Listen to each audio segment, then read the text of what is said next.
Hey, ba-dum-bum-bum. Welcome to a show that is very, very late and overdone, but we are trying to get time zones. Boom Boom will probably get his views in.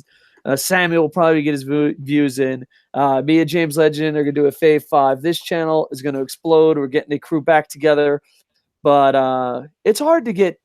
That's why we made a super chat in Facebook. It's hard to get two people. Like, we got America, we got Canada, we got Europe, England, we got the Japan. So it's hard to get two people or more, and it's easy to bounce ideas off each other. So what a crazy time. This is Japanese fans versus Western fans. Old school Japanese New Japan fans versus Wikipedia, we've just started watching this year fans. Yeah. And I don't want to knock any set of fans, but I think the older fans have a different opinion than younger fans. And I think the Japanese fans have a different opinion than Western fans. And I find it to be interesting. I also find I've been doing a lot of things. I like this review a lot because LK watched it on television. I was in the Tokyo Dome. People that were in the Tokyo Dome had a lot different experience than the people watching in television. Like you go to Tokyo Dome, like you ask people what was your favorite matches. The list is a lot different than those, except the opening match. Of course, everyone loved the opening match. You could watch that in outer space. You could watch it on Coco Plays. Everyone loved the opening match. But I find it weird, and also when you watch it on television, because I only watched the main event on television, Kenny Omega doesn't look as disrespected as he did live.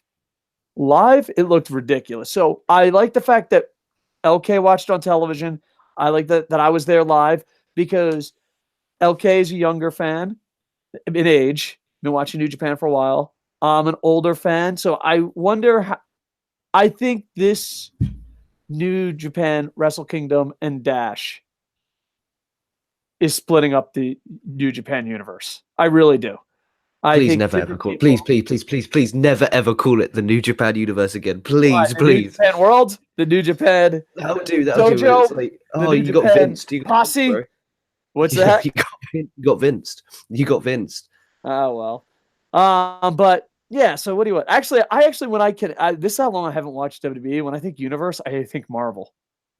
Like that's what Vince had done. That's what he calls the W fans, the W universe, isn't it? Yeah, I know that, but I actually like when I hear universe, like, oh yeah, Marvel Cinematic Universe. You know what I mean? Yeah. So, but I understand. I didn't mean to insult you, sir. But but with that said, I'm looking at this. But let's go Wrestle Kingdom. We'll go Dash. I think a lot more people agree on Dash than Wrestle Kingdom. I was there live. I think pro wrestling, the environment is better live. I think almost every show. You can go to an indie show and be amazed and then go watch it on television and be like, what the fuck was I amazed about? I think professional wrestling live is better. I do, With that said, I give the athletes a win. Overall, I give it a win for an event, but I don't think it lives up to Wrestle Kingdom. And maybe I've overhyped Wrestle Kingdom. Maybe it's too romantic for me. I don't think this lives up to Wrestle Kingdom standards.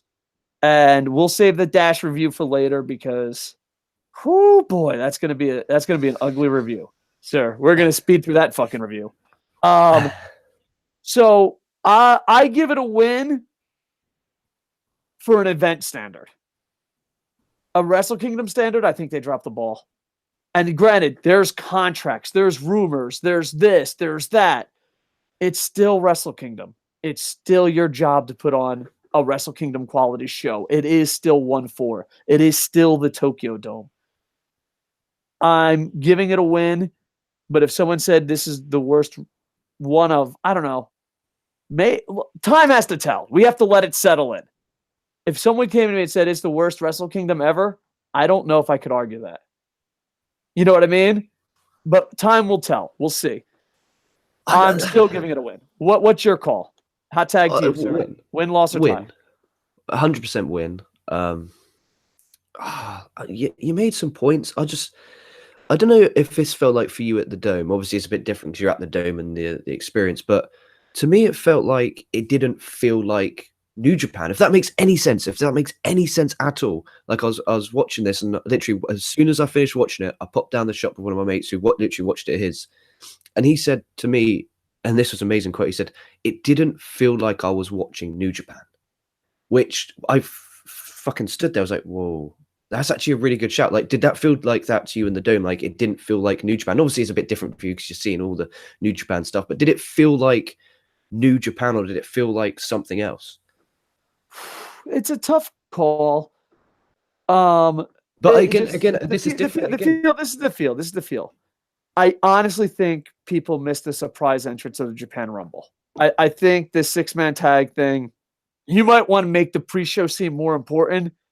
This failed. You know what I mean? Because all I could hear on the Dome floor was, I missed the Japan Rumble. I missed the silliness. I missed the surprise entrance. You know what I mean?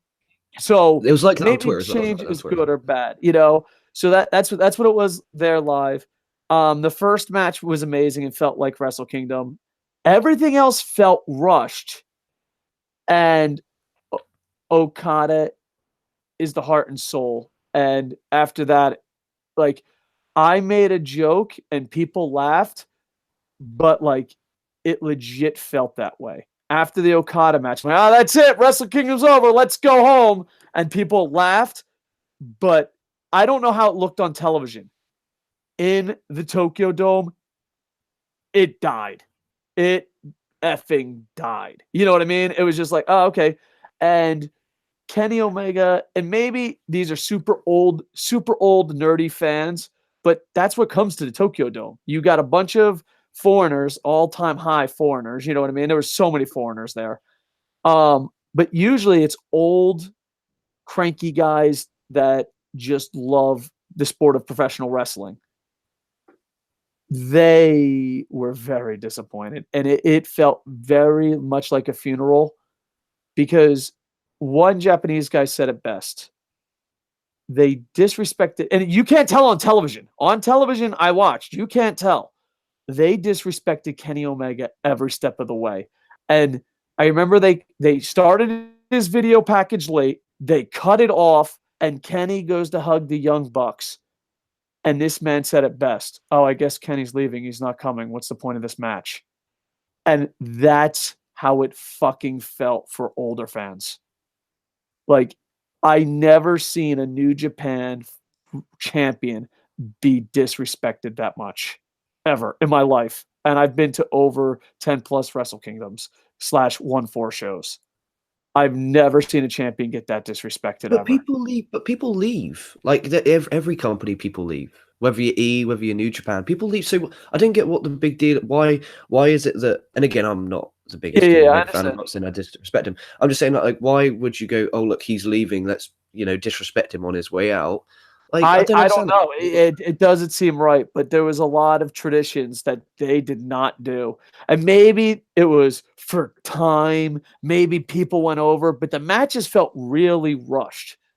Oh, dude, they were incredibly short. Very few matches actually went over 15 minutes. Very few matches. It felt really, really short. And the Okada match ending the way, not even the way it ended, but like, that's it.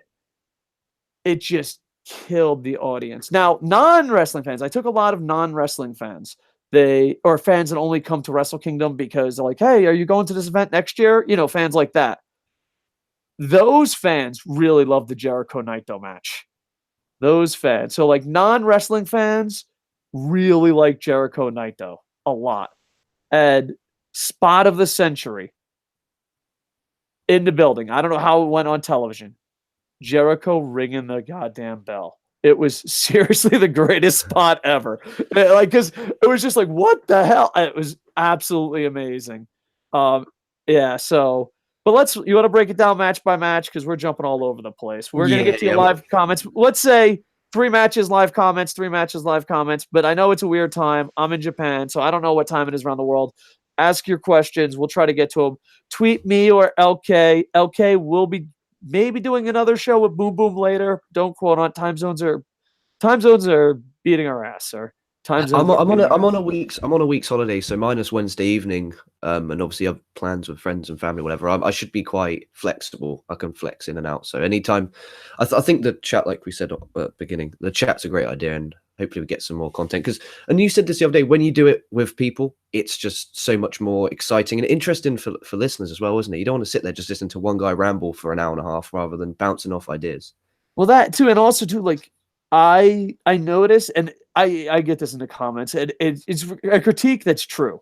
They're like, you talk over people too much, but it's absolutely true. But the reason I notice I do it way more when I host shows by myself, because you're not used to bouncing ideas. You're like, I got this idea in my head. I'll keep talking, So LK, let's break it down. You go first, then hot tag to me, because I want to be a gentleman here today, sir. Well, I'm going to be honest with you. There was one match of this whole thing I didn't watch, and that was the Never Openweight 6-man tag titles. You got to remember, dude, this show started 8 a.m. UK time, and the pre-show started at 7. I went to bed at 4, so I was like, I have a choice of waking up at 7 and watching a 6-man gauntlet, or waking up at 8, getting that extra hour of beauty sleep.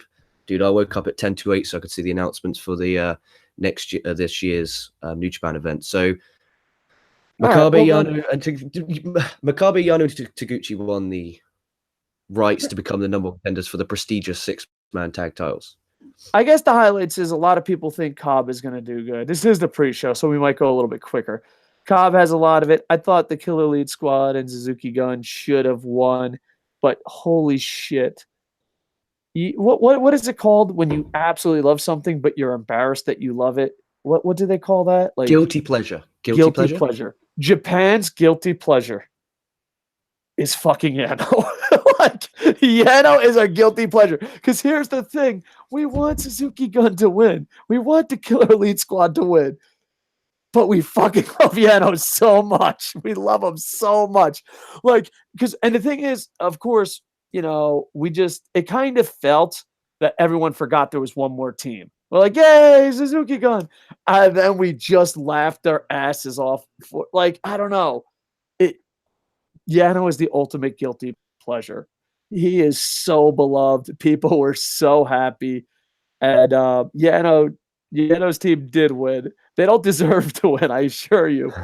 But, oh my God. Sensei Maccabi. Yeah, and so, of course, this tournament meant absolutely nothing. And New Japan, I want you to know the 2018 tournaments, besides Tanahashi and really, the 2018 tournaments, woo, you really nailed that into the ground of it, meaning absolutely shit.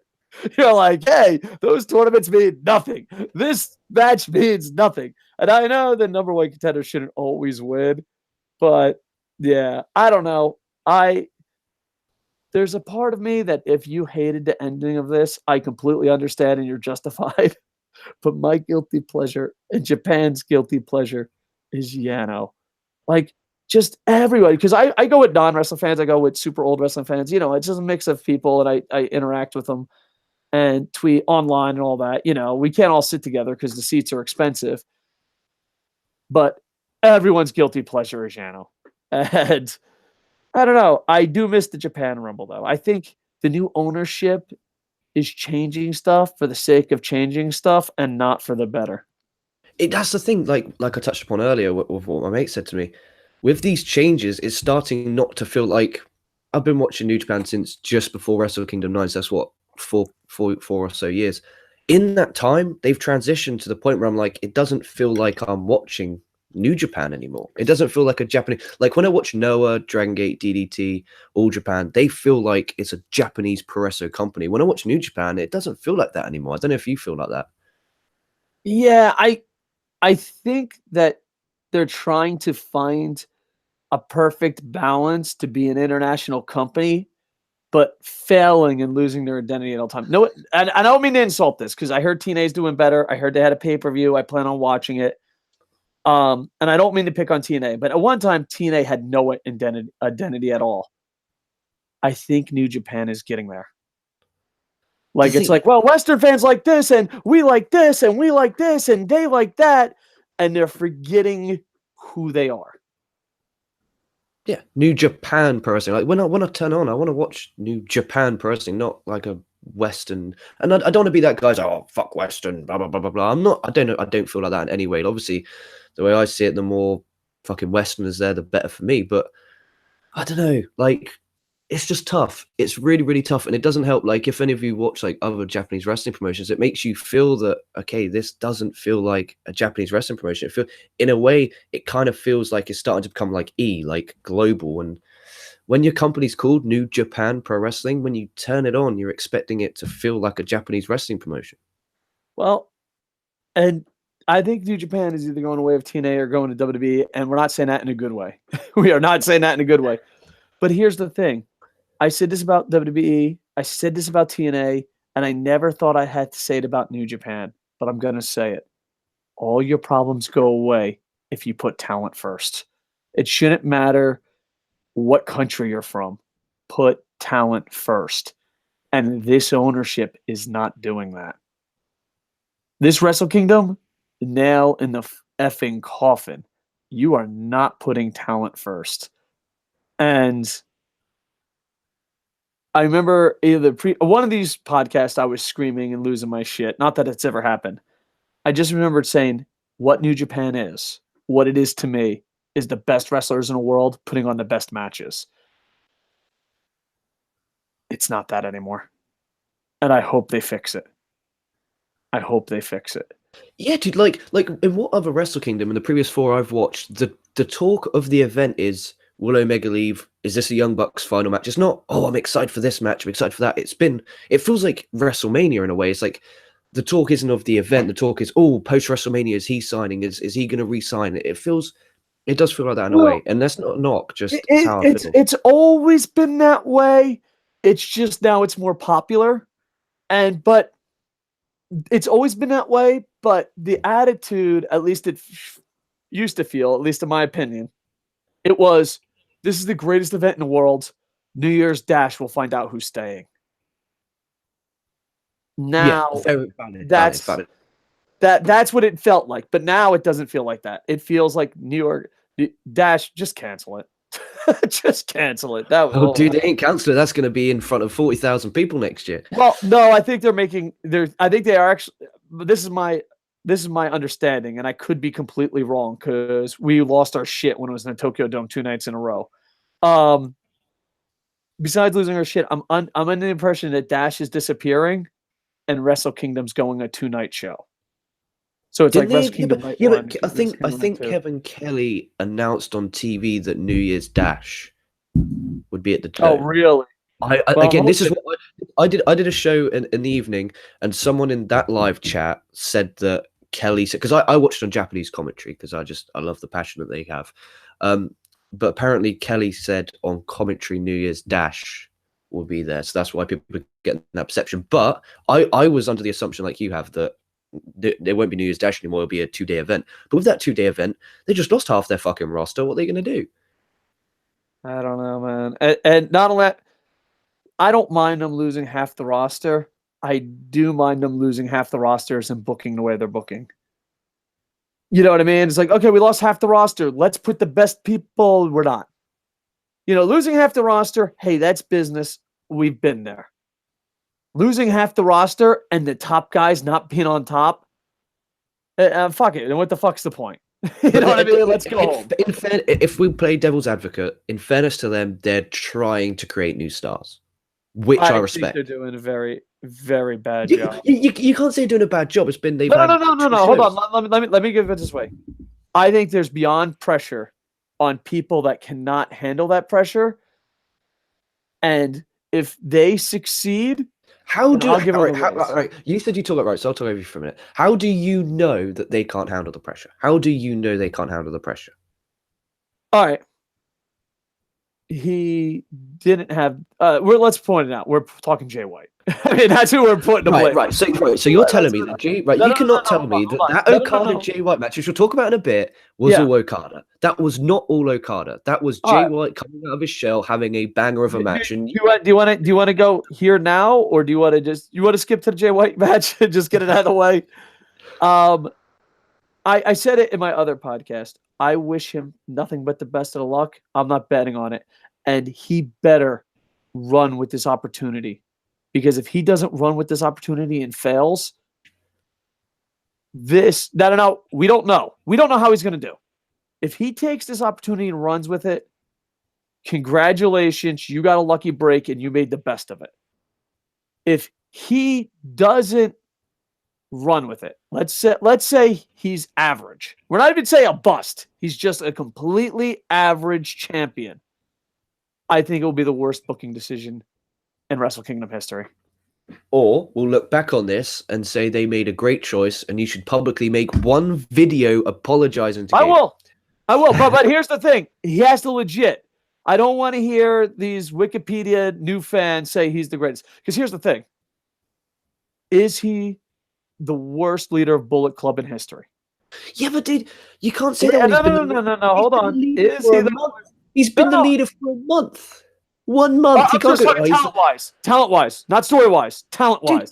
Right, so he's been what? So he come back from his excursion, and he's been back a full calendar year now. Yeah. So right. So I wonder who's gonna be better. A guy who's been wrestling like AJ Styles since 1999, or a guy who's been wrestling since 2013. Shouldn't be in a position. Here's the thing. You don't know if try. If he's successful, no, we do. Put the top guys there, build them up, then do it. And by top guys, I mean talented. But no. Here's the thing. I will make a video and apologize to him. And I hope he does good. And this is the thing. I hope I'm wrong. But if he is just average, worst booking decision ever in Wrestle Kingdom history. Yeah, but who did he like? So you're saying it's a bad booking decision, but he hasn't knocked anyone down to get up. Like Okada could lose. Like you used to say, John Cena could lose every match for the rest of his career and it would still be over. Okada could lose the next 365 days in a row and he would still be over as shit. Yeah. So all they did is they used Okada's stardom, rubbed it off on Jay White, and then obviously what happened to Dash. I understand how it's going to work. I completely, I know. So what's to disagree about? Like worst case scenario, even if Jay White is a flop, which he won't be, even if Jay White is a flop, who cares? Like, it didn't affect anyone else, did it? Did it affect anyone else? It didn't affect Okada. It didn't affect Tanahashi. It made Wrestle Kingdom. Here's the thing. This is where I get romantic. It made the greatest event seem like a cheap whore. If that's the case, you need to get your virginity back then. But all I'm saying is this: if he becomes a star, I will be happy and I will apologize enough to admit that, and I'll be like, "Wow, you got know what it is."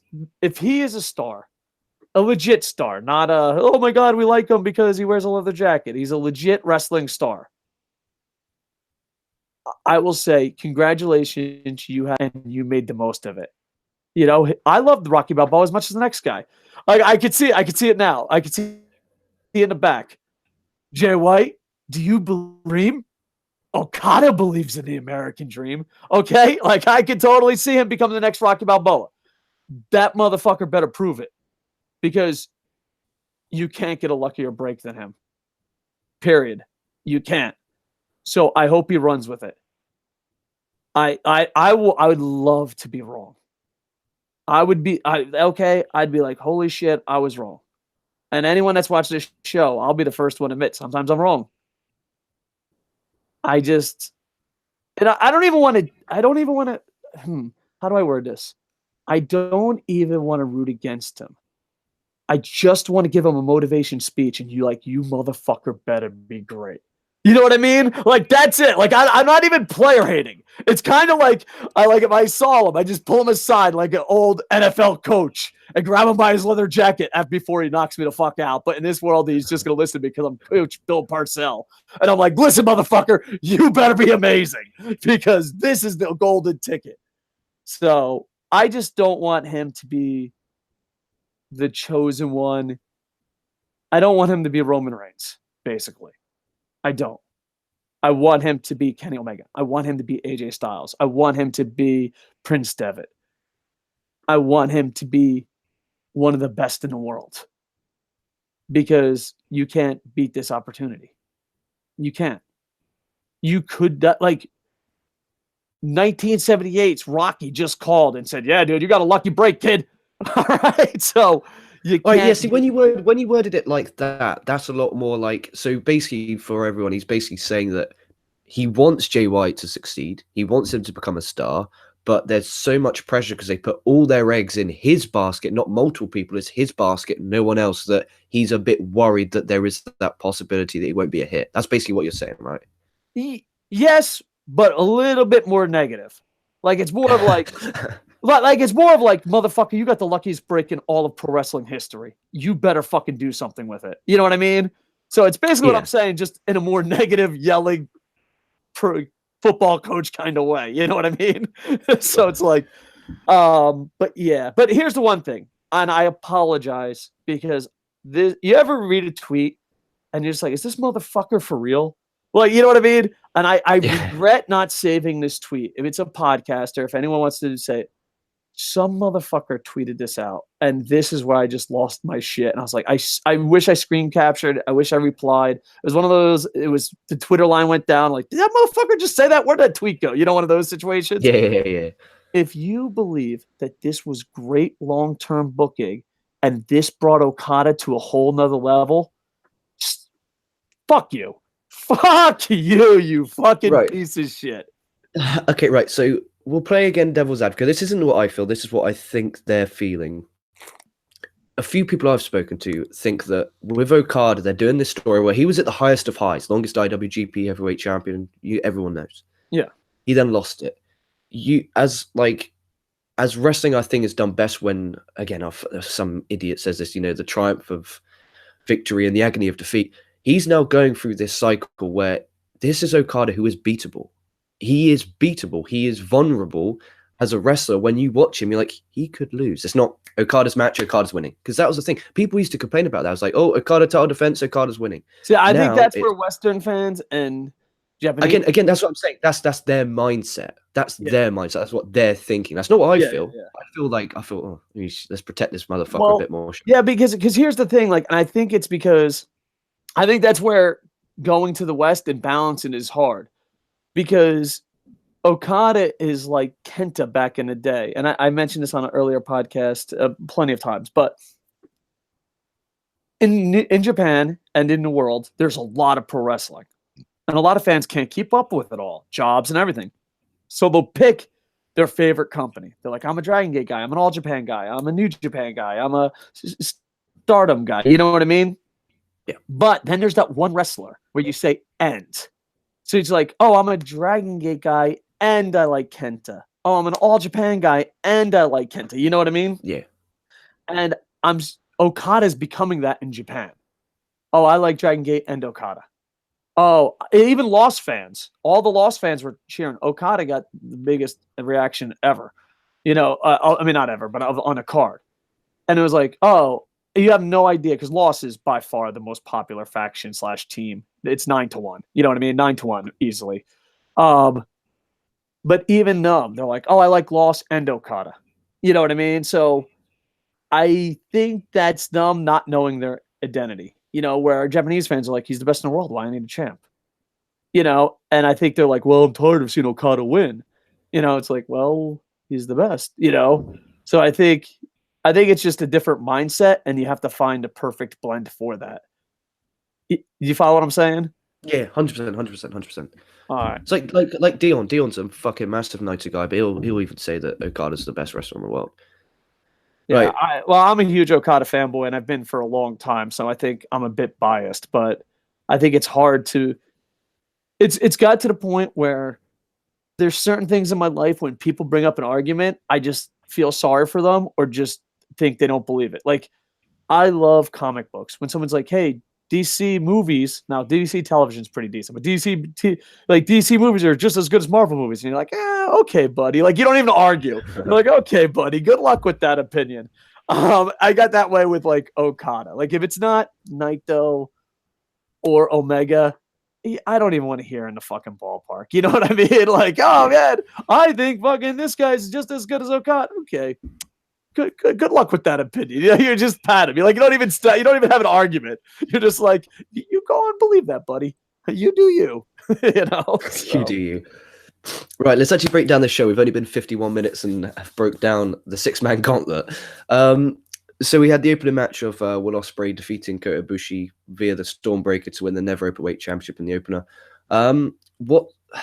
And again, I don't mean to sound horrible. I mean, oh, dude, this was really, really good. Probably my second favorite match of the night. The one thing that hurts this match is people aren't talking about the quality of the match. They're talking about what happened post-match where the medics took Ibushi out on a stretcher. Obviously, he suffered a concussion. He'll be missing the Fantastica Mania tour and the New Beginning tour, but then he'll be back after that as he put a tweet out saying he wants to 100% recover. It was such a shame, and it's horrible. And Ospreay, I hope he got kind of... I hope he asked Ibushi. Did you see what tweet he put out? Yeah, I saw it. Yeah. I hope he asked Ibushi. I think he's trying to get heel heat. There's getting heel heat, and then there's, just being a dick. And Ospreay's known, and again, no offense to Ospreay in any stretch of the imagination, but Ospreay has been known as not a good social media guy. Like, he's been known not to be a good one. And him putting that out there, I was thinking, yeah, maybe heel heat, but on Dash, which we'll talk about next, he wasn't a heel. So in my mind, I'm thinking he's just doing that to be a dick. Like, I have no idea. But the match itself was great. Everyone should go out of their way to watch it, 100%. If this main event. Yeah. There's a bit. It's either the best match of the night or one of the best nights. It's one of the things when something is so good, what can you really review of it? It's like, just go watch it. But conspiracy theory time, and throw it away all you want, but there's actually talks that Ibushi's not hurt. It's just that he's taking time off for Omega. No, I'm not saying I'm saying that. I'm saying there's a lot of internet rumblings in Japan that Ibushi's... If that's the case, they could have just had Ospreay beat Ibushi. New Year's Dash, Ibushi come out saying, "Look, I need to take some time for me." No, I think the injury keeps his fan base and it keeps New Japan. But dude, you can't in 2019. I think that is dirty of a company. I don't think it's true. I think maybe he's hurt and they're just being extra safe. But I'm just telling you, there's a conspiracy theory. Yeah, of course. Yeah, I think that would be, if this is true, if the conspiracy theory is true, I think that would be dirt wrong. I think that would be really wrong. In 2019, with the amount of wrestlers that get concussions, I think that's dirt wrong and insulting to the guys who do get concussions. It's like people, when they thought the Roman Reigns leukemia thing was a work, it's like, no, that's too far. Like, no. I think, like, the concussion thing, I don't know. I think the Roman Reigns leukemia thing, I think that would really, especially with the PC culture, I think that would be the nail in the coffin. Like, if some investigating journalist actually cared enough to break it down and that so-called theory was true, I actually think that would hurt WWE so much that it wouldn't be worth the risk.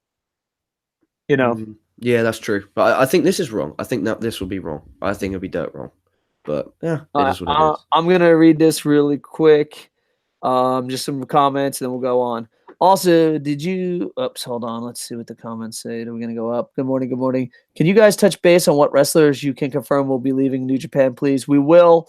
The ones that have been confirmed, Kenny Omega in an interview and Kushida. And we'll talk about that later on. Also, do you see Naito getting a heavyweight title run in New Japan? They would be fucking retarded not to. Like, I don't know. I know you're not supposed to say retarded, but it's already out there. The fact that Naito and Okada are legit not the face of the company just shows you, it's long-term booking. Yeah, you're just fucking dumb.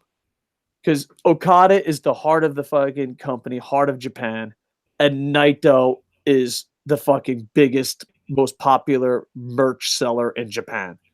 And the fact that these two are fucking... What? Taichi?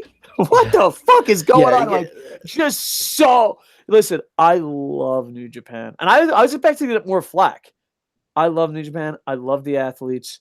I love the effort they put in. I love the progress the company's made.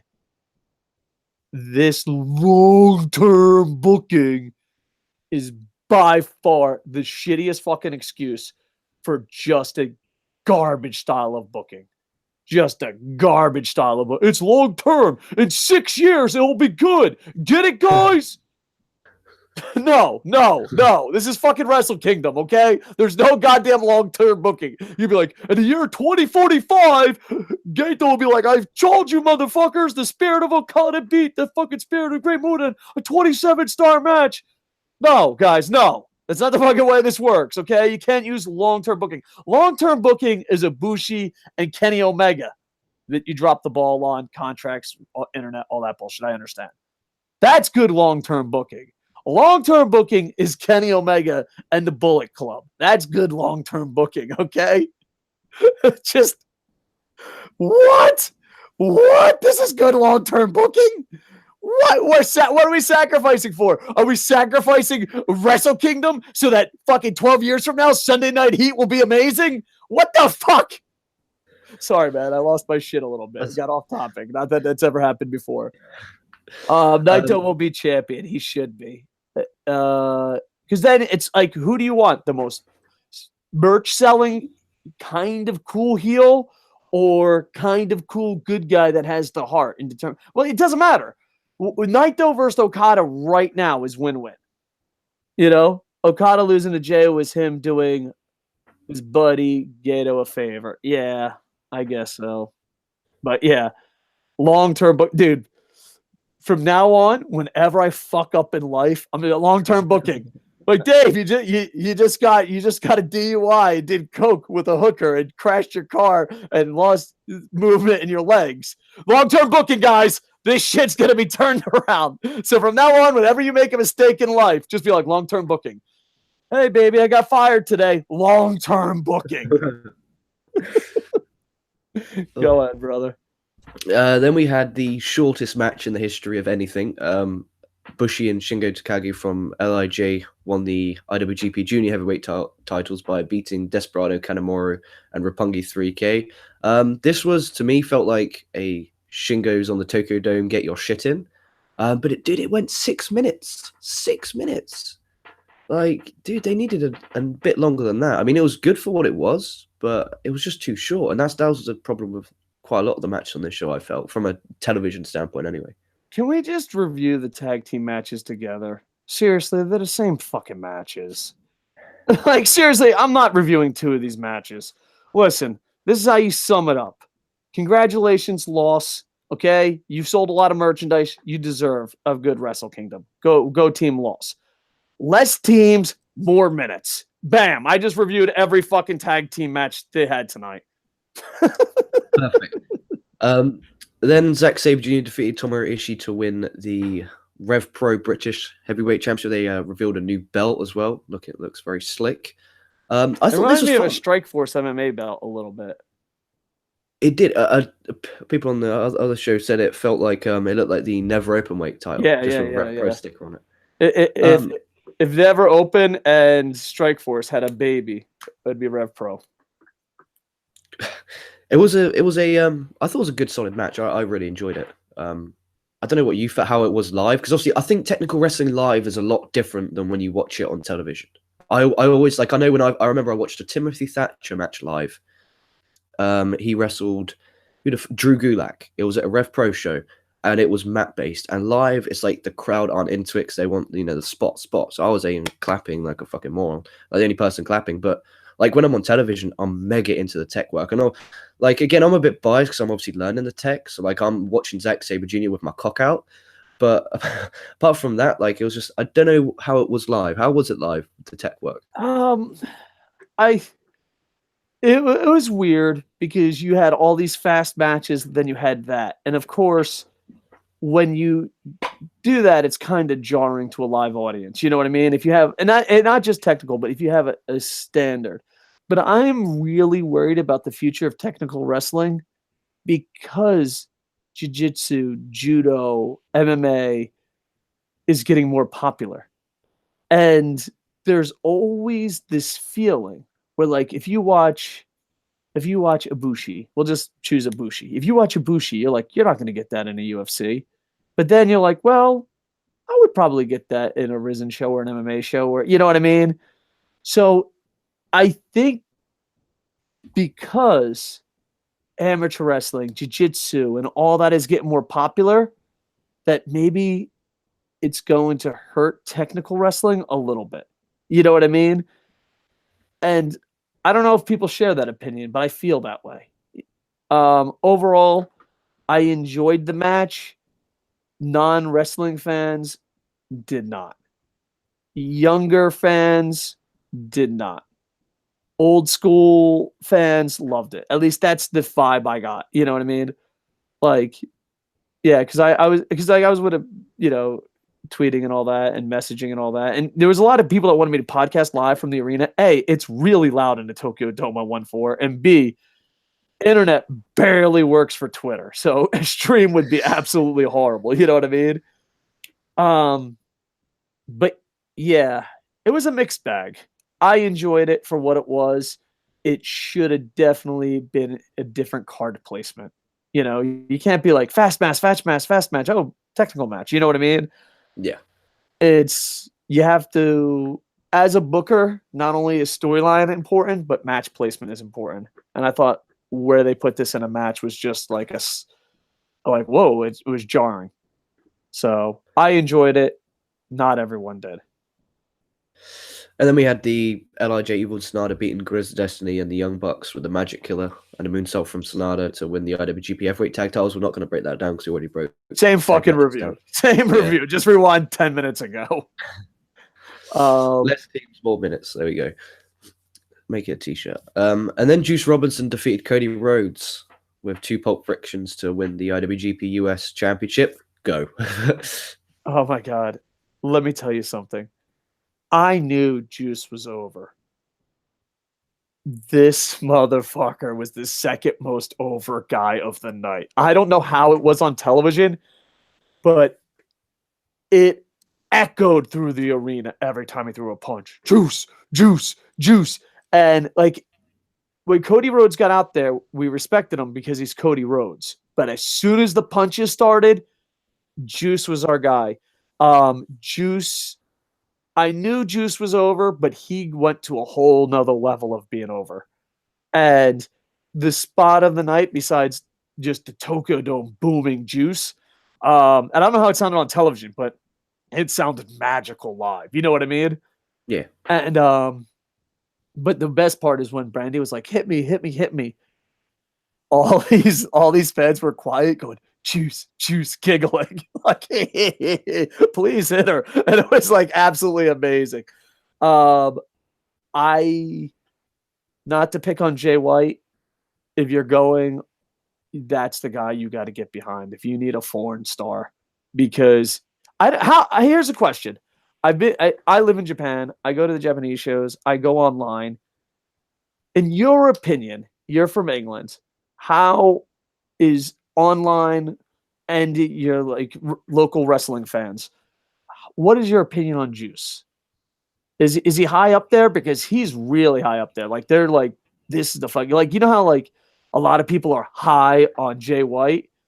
Not here. Here it's just like this motherfucker Juice. He's our guy. How is it back?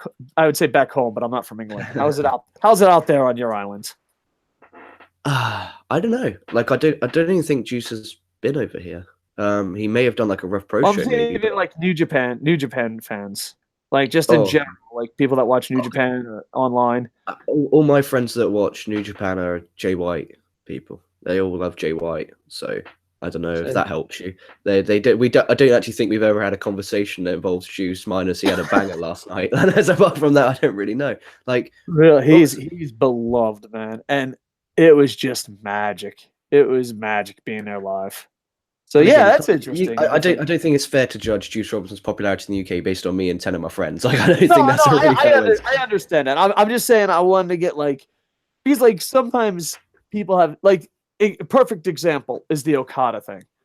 I go to pro wrestling bars, talk to a ton of pro wrestling fans that live here, and no one thought oh, Okada wins all the time. No one ever thought that. They were just like, he's the most talented. You know what I mean? So like, two cultures had two different opinions on that situation. I just wonder if there's two cultures having different opinions on Juice. That's what I'm trying to get at. Okay. I'll ask around for you, Dave. I'll ask around for you. Just ask on the streets. Go to the bread shop. Go to your local bakery. What do you think of Juice Robinson? Like, I just want to get you bread, sir. I just want to get you bread. The fact you picture me go to a bakery is fucking amazing. I don't know. Oh man, what do you got? I just go to the local hub, local pub, and then just be like, "Hey, give me a beer. What's your thoughts on Juice Robinson?" I can just see like, leave me alone. It'll be who? It'll be like everyone like think of, because I find this sometimes, like with New Japan and even WWE, like if I went up to a guy in the street, say the next person that walks past my window and I shout out, name me a W wrestler that's not John Cena, Randy Orton, or Brock Lesnar, they wouldn't be able to give me an answer. They would not like, be able why to are you give me an yelling answer. at me, sir? Why are you yelling at me? Like, I think the perception, I think the average bubble. Yeah, I think the average Japanese person knows more wrestlers than the average American or average European. Like, I respect that. Like, I don't know, in Japan, like, wrestling's respected by all. Like, I could picture it being respected by all. In America, and especially in England, like, for the majority of people, if, like, you talk about wrestling, they'll either take the piss and do the John Cena move, John Cena noise, boom, or they'll fucking say it's fake. Like, that's literally it. You like, at work, there's like, I'd say about 6 of us, and there's 100 staff. 6 of us like wrestling, so we always talk about wrestling. And like, say we're talking about it, like one of my mates who don't like wrestling will like walk past, like pretending to do the John Cena noise, and they'll pop in and go, "That's fake, right? You know that's fake, right?" And it's like, yeah, it's like, I would say there's like cool, respected, not respected, embarrassed to say you're a fan. Like, I could not tell you the last time I walked the street and saw a wrestling t-shirt. Generally can't. And it's, again, I live right in the south, which is in a non-horrible way if anyone lives in the south of England. I remember I worked a little bit in the state agency, and they literally said the south of England is where you come to die. So it's quite old people. So whether it's that or not, I don't know. So maybe if anyone lives in London and above, maybe it's a different perspective. But down here, wrestling is not respected at all, nowhere near. Anyway, Ishimori then defeated Kushida with the bloody cross to win the IWGP Junior Heavyweight Championship. I thought this was good. Needed a bit more time again. Like, dude, I was so happy Kushida had a good entrance. That's the thing, because like 92% of the because here's the thing, like, you know how there's smarks. Smarks are just called fans here. So like 98% of the audience, if not more, knew he was leaving. And we were just hoping for a good match and a great entrance. And I marked the fuck out for that entrance. I thought it was amazing. It was a good entrance. I thought the match was good as well. I thought the match itself was okay. I just wish they got given more time. I think that's good. Maybe that's why they have to go 2 days. I don't know, but I think that's going to be a theme of a lot of these matches tonight. I'm going to go through some live comments and we'll go on. Tanahashi is a terrible champion in 2019. I agree. They panicked and went to the safest play in the world. Dion W, Big Dave and LK. I love you guys. Appreciate it, brother. Sports Talk with Lee. I hope Jay White wins the title off Tanahashi if Omega is gone for good. It seems that way. Some people are saying it's a work, but it does not seem like He never specifically said in that article that he is going to leave. He literally just said he's going to take time off from New Japan and in general. Where does that like people breaking news? Kenny Omega leaving New Japan. He just said he's taking time off. Where did it say that he's leaving? Yeah, no. I understand. It's just there's a lot of rumors around Kenny Omega. Let's just keep it at that. Yeah, leave it at that. Yeah. I just, you know what? And I said this in the video, and I really felt this way. If I was Kenny Omega, and I am a fan of Kenny Omega, I'm a bigger Okada fanboy, obviously. If this is a work, it's the dumbest work ever. And B, I hope he doesn't come back. I just hope. Like, and I love New Japan, and I love Kenny Omega. But the assholes need to fucking pay for that shit. You know what I mean? It's just like, this was fucking garbage. Just utter fucking garbage. You'd be embarrassed of yourself. Like, if I was an athlete, I think I would stand up and say something. I'd be like, no, you don't do that to your fucking champion. It's ridiculous. But on television, you didn't see any of that. You did not see the level of disrespect. Like, it was crazy. I hope, yeah. Juice just signed a 3-year deal with New Japan. Awesome. And that's from Brem Mummy. I'm sorry if I'm mispronouncing that. I need glasses. Sports Talk with Lee says, I think a lot of people enjoy Juice, but at times he is a bit over the top in interviews. Most don't seem to really be behind Jay White here in America either. Yeah, Jay White's in a tight spot. I wonder if, like, because I really, I just watched all the Rockies because I'm about to watch Creed 2 because I live in Japan and it comes out 20 years later. No spoilers. I rewatched it all with my girlfriend, aka Bear Friend, and I wonder if Rocky Balboa, because I put Jay White and Rocky Balboa in the same boat. I wonder if Rocky Balboa would be hated in today's society. Like, you got a lucky break, kid. Now, granted, he really did well. I don't know, it's a movie, but in boxing, you really do win the title. But I wonder if you had a beloved champion and he lost to a Jay White, and I know heel and face and all that, but I think, I don't know, would Rocky Balboa be successful? Because basically, in every form, Jay White is Rocky Balboa in this story. You know what I mean? So, live the American dream. Like a Japanese guy versed in what is he, from New Zealand, Australia? Yeah, New Zealand. Yeah, a Japanese guy, a Japanese guy in Japan fighting a guy from New Zealand. That's the American dream. And then we had your match of the night. We had Jay White defeating Okada with the Blade Runner. Clean, right in the center of the middle of the ring. I thought it was good. I thought it was Jay White's best match he's ever had. Yeah, I agree with that. I think this was timed perfectly. I thought it was a bit short. I think that made it better though, because it made that finish more impactful. You're like, he's going to kick out. No, whoa, that was a clean finish. He didn't even need 30 minutes to beat him. That's the story in my mind that they were trying to tell anyway. So I thought it was great.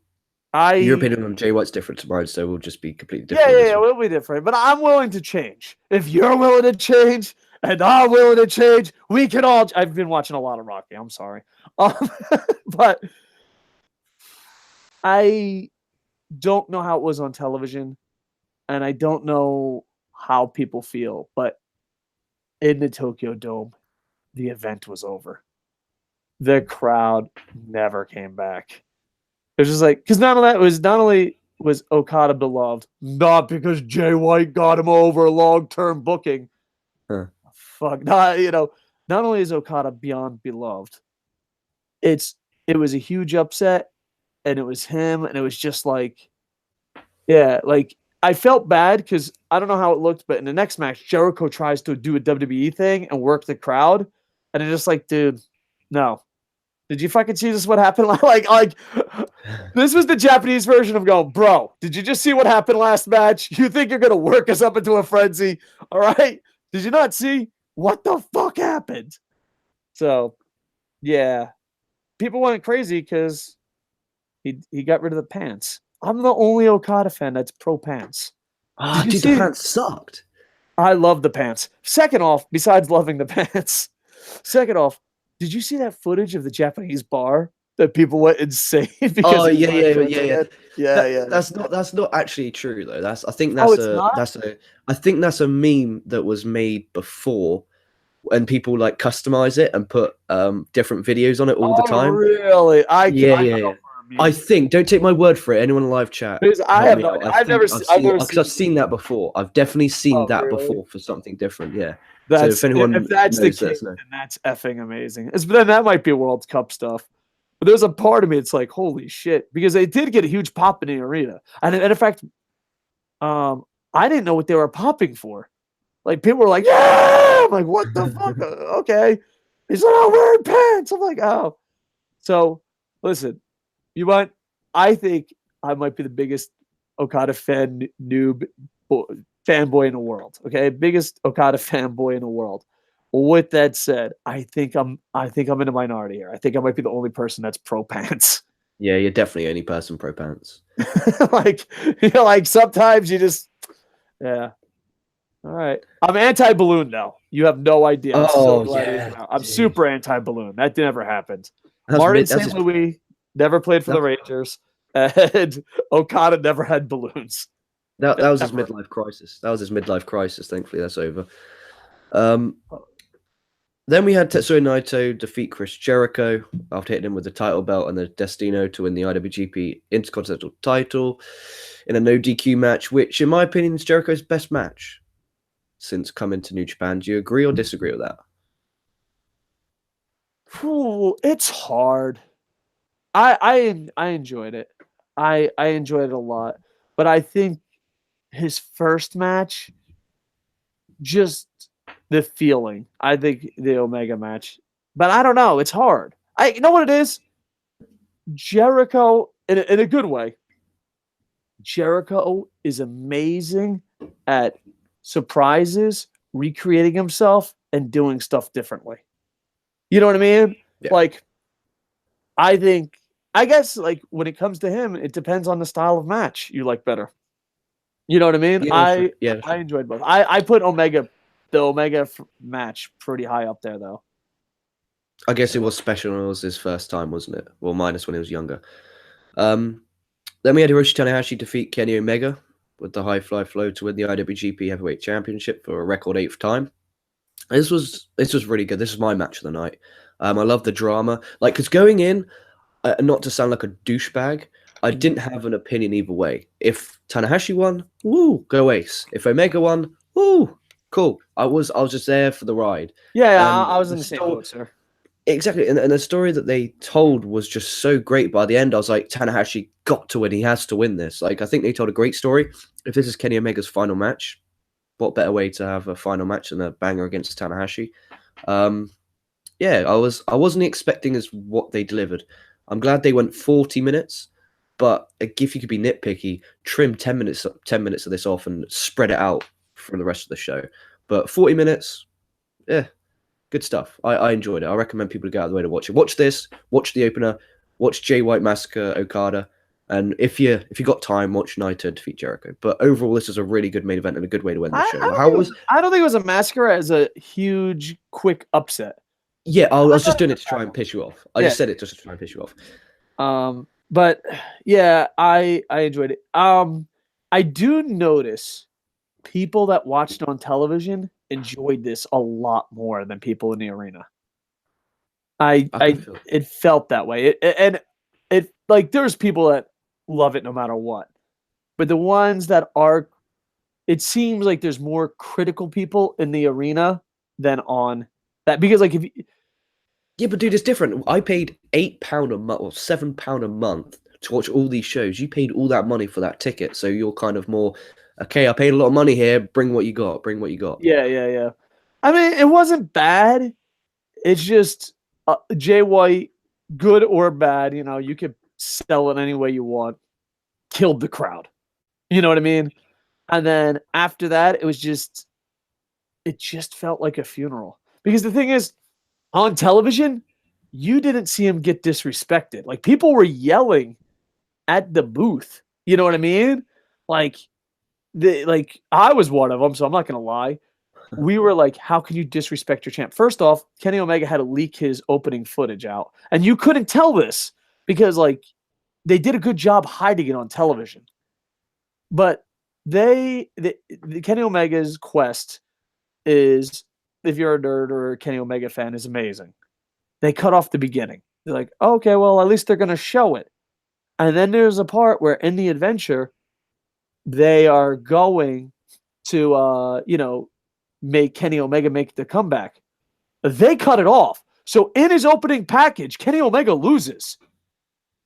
They cut it off before he comes back. So it's like, yeah, Kenny Omega walks to the ring and loses in his promo package.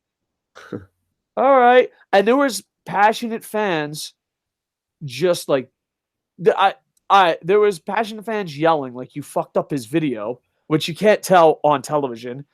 And then there was just that one Japanese guy who said it best. Oh, Kenny's leaving. He's going to lose. It felt like a funeral. You know what I mean? Like, oh. And then, like, people were so behind Okada. People got behind Naito eventually. You know what I mean? Like, it just took some warming up. Tanahashi, I felt bad, but, like, the audience was just, this is enough. It's over. There was one drunk guy screaming, trying to get a Tanahashi chant going, and I was just like, dude, this ain't happening, bro. This ain't fucking There's always happening. that one guy at every show who does that chant, and you're like, stop, it's embarrassing, stop. And you don't know the guy, but he's still screaming, stop, stop. And you're like, oh, geez. You feel bad for the guy because he's making a fool of himself. Well, I don't feel, if he's a Tanahashi fan, I don't feel bad for him because, like, the Okada and Naito love was off the charts. The Juice love was off the charts. And then just, because I don't mean to be insulting, but it's okay to be a smart fan in Japan. You know what I mean? So, like, all these fans are educated. They're like, well, I guess it's over. You know what I mean? Yeah. And it was like, there was chance of Kenny Omega, please don't go. And then there was people, it was bad. And then on top of that, when Kenny does lose, it is tradition. I don't know, like the live Tokyo Dome, just the Tokyo Dome. A lot of Japanese wrestling. You show the champ celebrate, and then you show the challenger leave so you can show respect. They did not fucking do that for Kenny Omega. And I just remember leaving the arena and a lot of old school fans going, I hope he leaves. Like, I hope he says fuck you to New Japan. You know what I mean? Like, it was just, and that's the thing, you didn't see that on television. On television, you're like, what a great story, but they're live, you're just like, oh, okay. And not only that, but by showing such disrespect, it was straight up a spoiler. And again, that takes away 40 minutes of drama. Yeah. It was just there. And not only that, but like the hugs with the Young Bucks, I don't know how it looked on television. It really looked like Madison Square Garden to Click giving up. You know what I mean? Like, hey guys, we had a good run. You know what I mean? It did not. Yeah. I don't know what the situation was. I don't know why. Because here's the thing. Even if, let's say Kenny Omega left on bad terms, or let's just say it's an idiot running the company, or let's just say there was 800 errors happening at once. You know what I mean? As a fan, you're just like, you just disrespected your champion. Why should anyone work for you? You know what I mean? If you can't even respect your goddamn champion, what, it left a dirty taste in our mouth, and it really felt like a funeral. Like, people were trying. That drunk guy, God bless him, he was trying his best to get a Tanahashi chant going. It just wasn't catching on. And pretty much what they did was like, hey guys, Tanahashi's going to win. And Tanahashi had to give a humble speech. And if he didn't, I don't think he had to. Like, it was one of those, because sometimes he comes out and he tried to be cocky with Okada and that backfired. He had to be humble, because I don't, like, you know what I mean? It's like, yo, Tana, if you're going to be cocky, tonight's not the night. I think people on television enjoyed it more. I really do. Like, it felt like they just gave away the spoiler. It's like, oh, okay.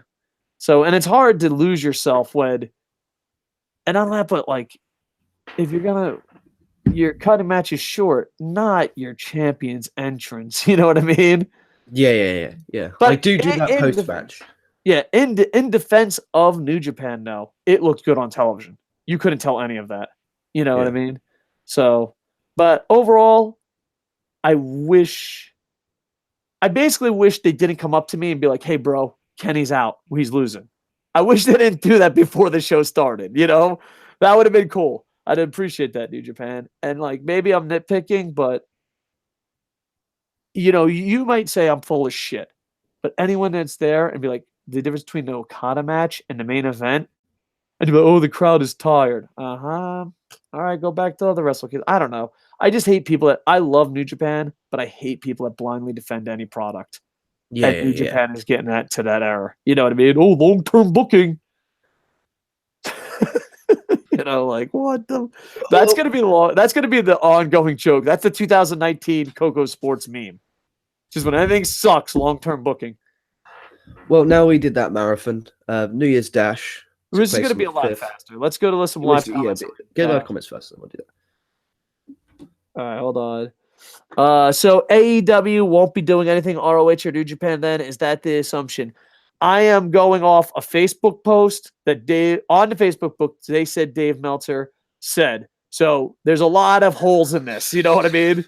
You know? A Facebook post said Dave Meltzer said that all three are trying to work together, but their egos are getting in the way. Now, did Dave Meltzer even say that? I don't know. The Facebook post I read said that he said that. They'd be stupid not to work together. That's just my opinion. You know, Naito is the best in New Japan now. Yes and no. Like, he's definitely the best at merch. He's definitely the most popular. And in ring wise, he can hang, but sometimes he pisses me off with the I'm fucking lazy bullshit, because then like he can mail it the fuck in and be like, that's my gimmick.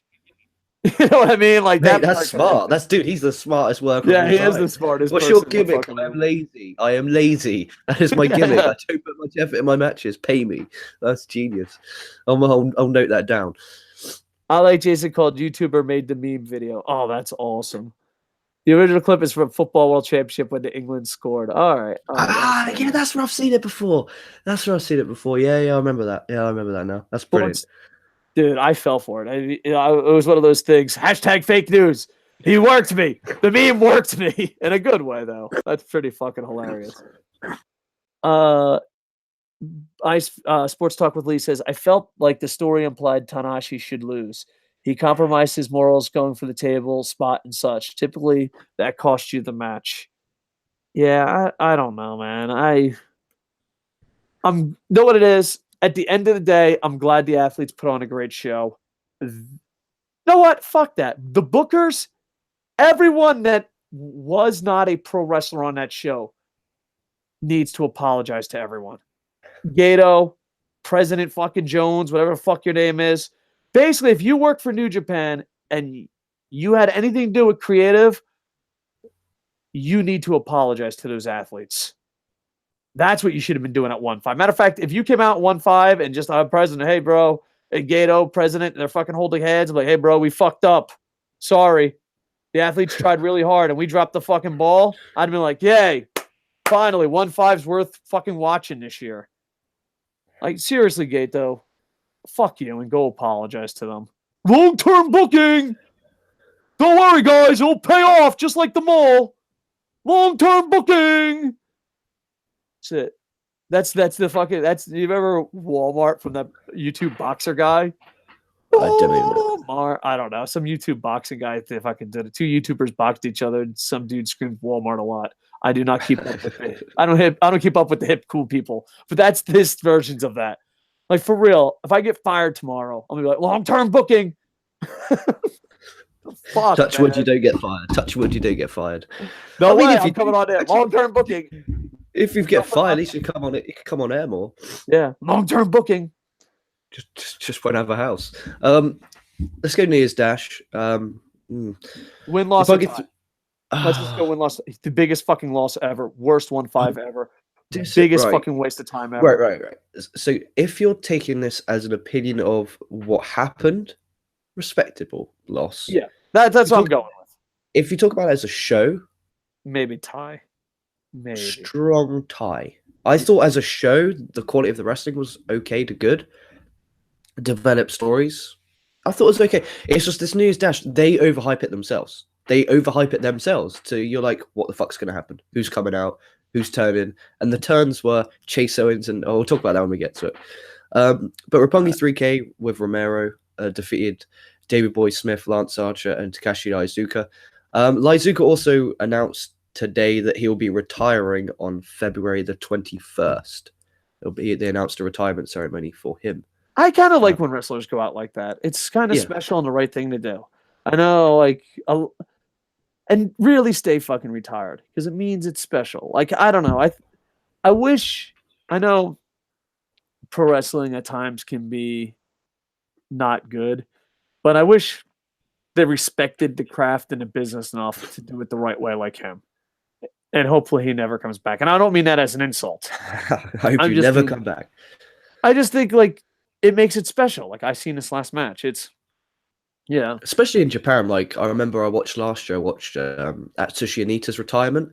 And then it was literally like 2 months later, he's booked at some American indie GCW. And I was like, oh, cool. That ruined it. Yeah. Match was okay, though. Wasn't bad. Solid match. Nothing wrong with it. talent I did their just job. I just wish Suzuki Gun got put over more. I do like. I think I was watching the English commentary. I do like the fact that I believe Kevin Kelly and Chris Eggshells. That's not his name, but I do believe the announcers kind of did a good job of making it sound like it was a surprise. You know what I mean? Like, we don't know what's going to happen. Please forgive me. I don't have my Yeah. notes. Like, I thought the announce team did a good job of selling. We don't know what's going to happen. We just found out the card that, so Yeah. yeah. Yeah, I agree. I watched this one in English commentary because my mate came around and watched it, so we watched it in English commentary. And then Chase Owens and Yujiro Takahashi defeated Hanare and Honma, which later on makes sense why. I want to put over how great Chase Owens and Yujiro are as a team, and I hope they go after the heavyweight tag titles because I think they're both really solid workers.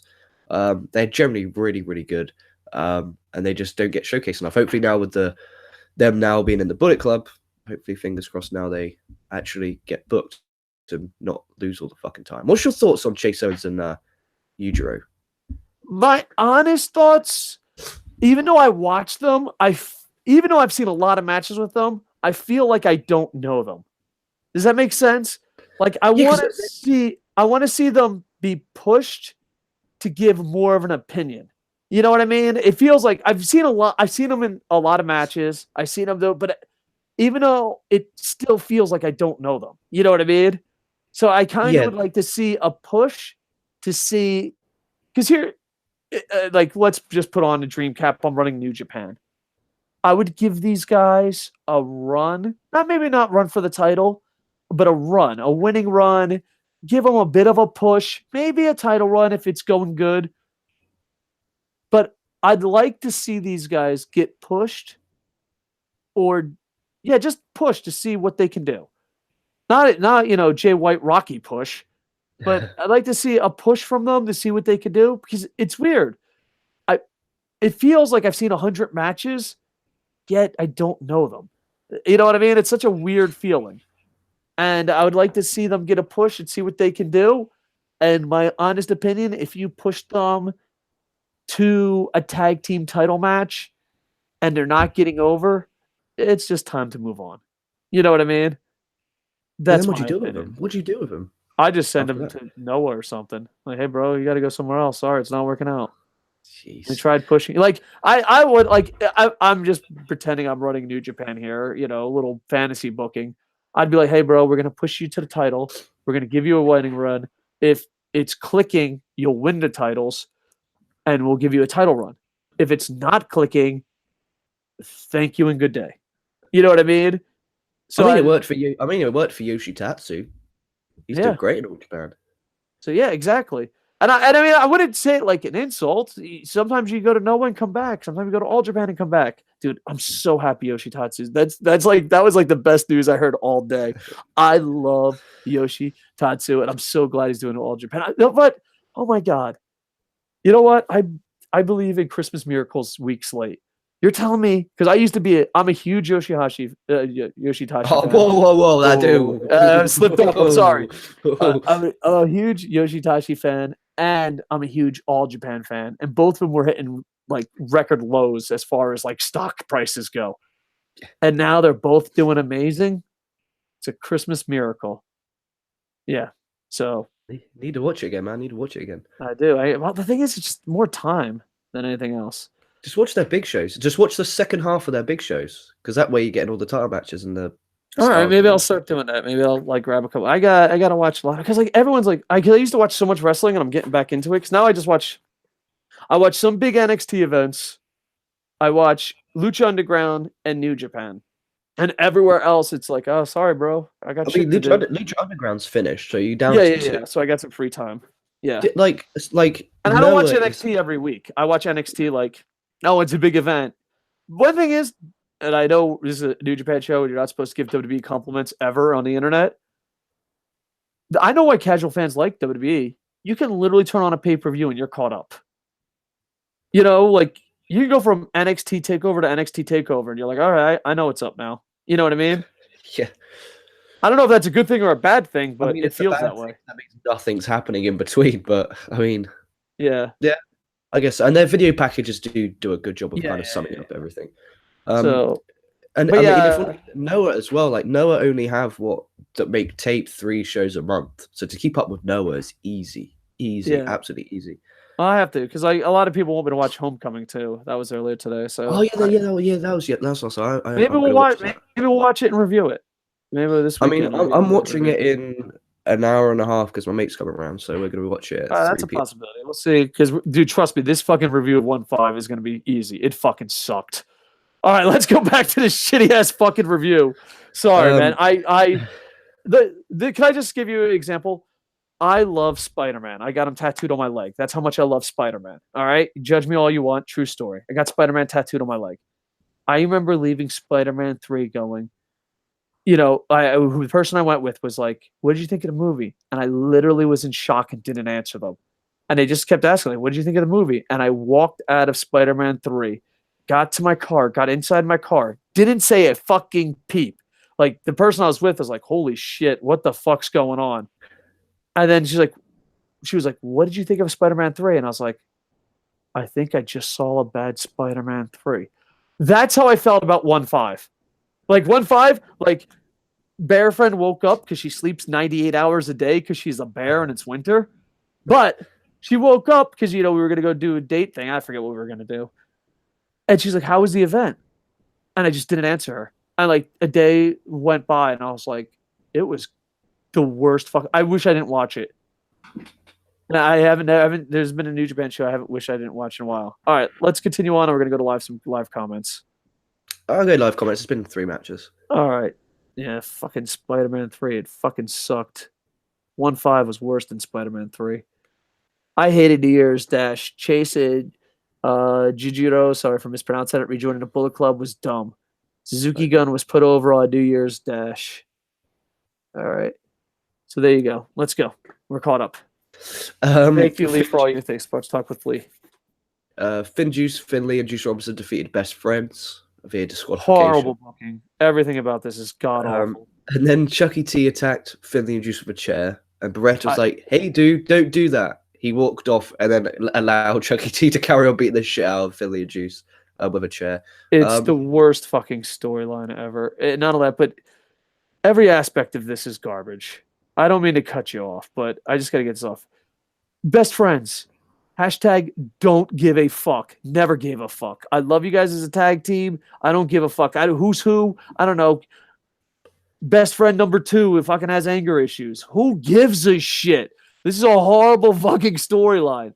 And not only that, but Juice, I love you. And we put Juice over. You know how stupid you look tonight because of booking? Your big promo going to Wrestle Kingdom is like, "I'm going to defend the title. I'm going to fucking defend it every fucking night. Blah, blah, blah, blah, blah. I'm in a tag team match that doesn't fucking matter." And I know it's New Year's Dash. It just but he's facing Trent, isn't he? He's facing Trent for the US title, so they're previewing that. He should have had a one-on-one match at Dash. He should have had a one-on-one. It didn't matter. It could have been anybody. It could have been fucking the Water Boy. Who gives a shit? It's just like, when I win the title, I'm going to defend it. First night, I'm in a tag team match. All right, and I know it's Dash, and I know it's booking. It's just, I don't know. There was nothing good. This was the crown jewel of shit. It was the crown jewel of shit. Sorry, go on. You can give an opinion other than mine. It was a good match. I didn't get the whole Trent leaving, telling him to stop, and then walking to the back, and then Chucky T just go back in there and beating the shit out of him again.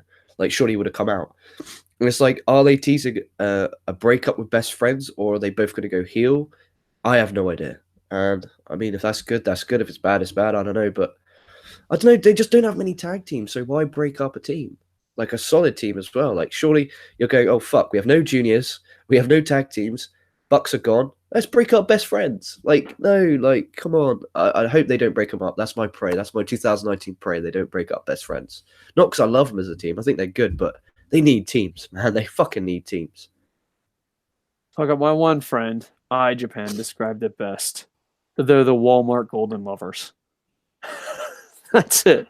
They're the poor man's Golden Lovers. Got it. And then we had the match of the night. Whoa, what the fuck was that? We had Goto, Ishii, and Ospreay defeating Jeff Cobb, Kushida, and Yuji Nagata in a really fucking good match. You cannot tell me this wasn't a really good match, because this was a really, really good match. I really enjoyed this one. They're teasing Goto and Cobb.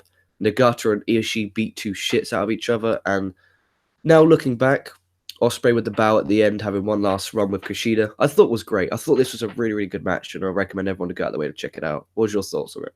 I enjoyed it a lot, and I'm a huge fan of chaos in this form of chaos.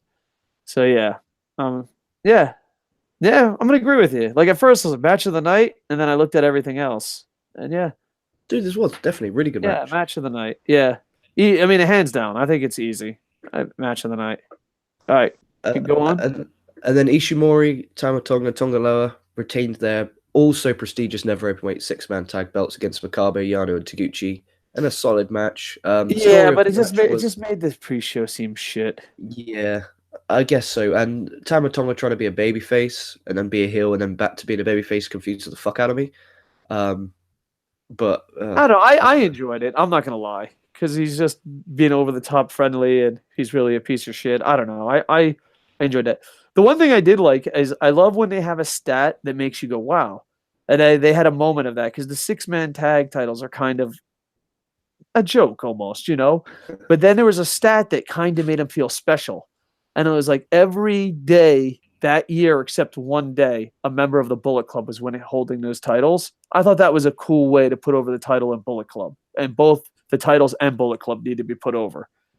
So that's a good shout. Yeah, that's true. That's a good shout. Um, and then Suzuki Gun, El Desperado, Suzuki, Taichi, Kanemaru, and Zack Sabre Jr. defeated Bushi, Evil, Sanada, Shingo, and Naito in a fun match. I think that in 2018 we saw Suzuki and Lij go at it so much that I was kind of like, oh, here we go again.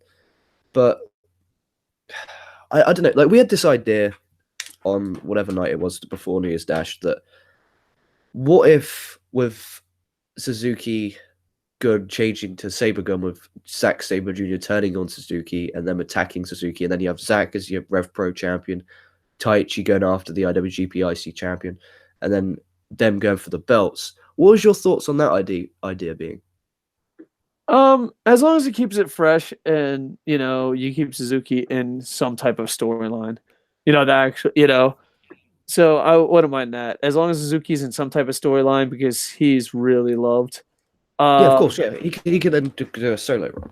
yeah, yeah, One yeah. last solo. I mean, if you're not phasing Suzuki out, I'm pro that. Um, But just post match is what we need to talk about though. The match itself was okay, but we need to talk about post match. no, before post match, I just want to fucking make something very clear. Fuck Taichi. There, go on, sir. Just fuck him. So Taichi pins Naito clean in the center of the ring, and then cuts a promo on him holding up the IWGP Intercontinental title belt. It was kind of one of those things where I was with my mate. We literally just both started laughing. It was kind of like it just came out of nowhere. It's not like, oh, we've been building and building to this. Long-term booking. Yeah, long-term booking, guys. It was kind of like, what the fuck?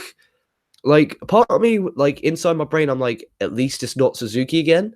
But then I'm like, but it's Taichi. And it was kind of like, out of all the guys you could have had, challenge, you could have had Ishii, you could have had Goto, you could have done anyone, but they went with Taichi. But, I don't know. Yeah, I don't want to say anything negative about New Japan, but I think I that will because not enough people it's are.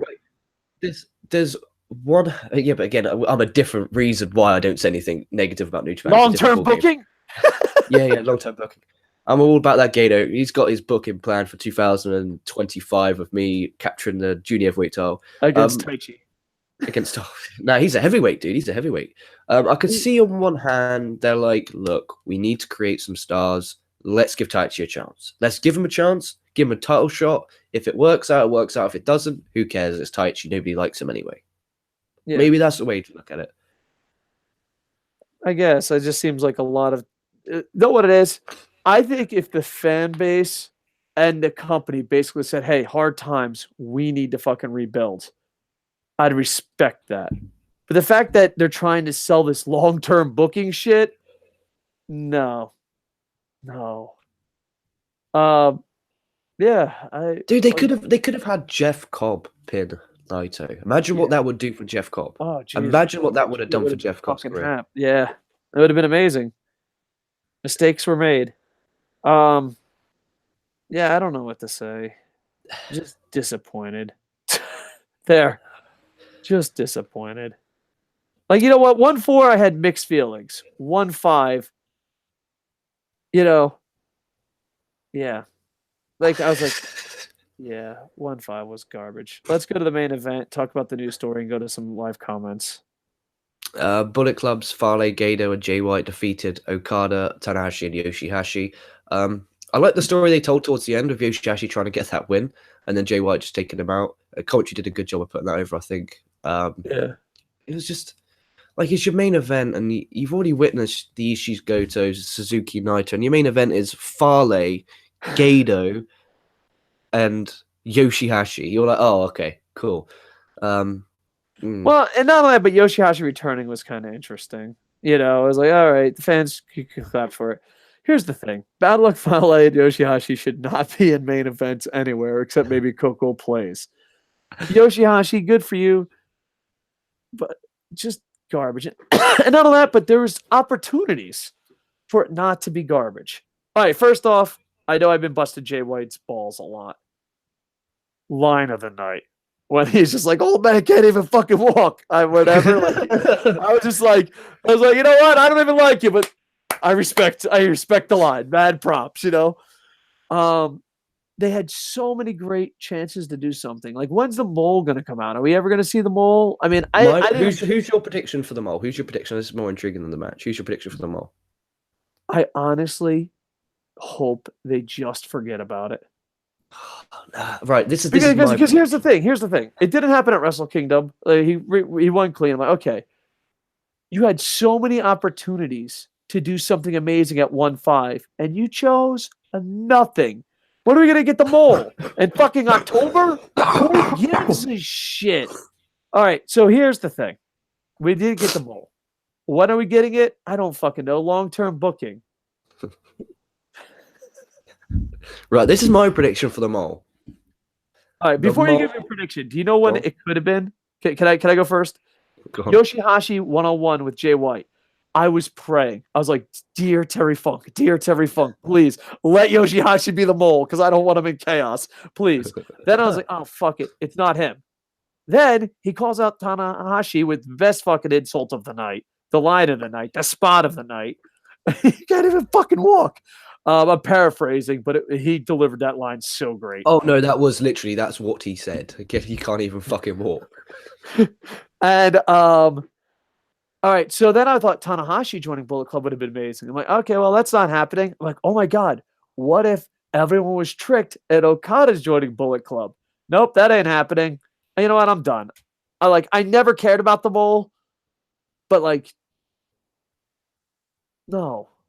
Just drop the mole altogether. What does it matter? Like, it's just bad. It went from don't give a fuck. Oh, I hope it's Yoshihashi because I fucking hate him. Oh, Tanahashi joining Bullet Club, like the Japanese drunk guy said, would have been amazing. Okada and Bullet Club gear would be great because Okada gear isn't. I love Okada with all my heart. His gear sucks. Even though he has an awesome jacket, it was sold out. I'm getting a Rainmaker jacket. But any of those options would have been like, hey, at least you tried at 1-5. But no, long-term booking is going to be fucking... Right, my prediction before you get into a midlife Your crisis. prediction. Sorry, I'm sorry. Long-term booking. My prediction, Will Ospreay to be the mole. It would be the most entertaining situation. I just don't know when it's going to happen. And on top of it being the most entertaining, it would make sense. Yeah. It would make sense because obviously he came with New Japan as Okada as his idol, and now you have Okada being beaten by the leader of the Bullet Club, not winning matches anymore. Makes sense. Yeah. There's a initial story, and then you could do the Ospreay Okada feud. We've already seen that, and that was a banger at the 45th anniversary show last year. I think that they should do Ospreay.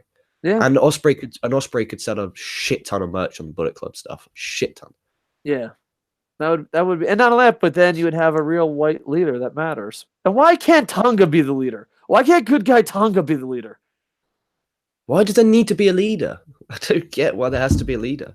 What, you think Bullet Club's a bunch of anarchists? You think they're just Yes. running around? They should be. They should be. But if there's not a leader, who's Bad Luck Fale is going to be a chair for? Don't you ever think of Bad Luck Fale?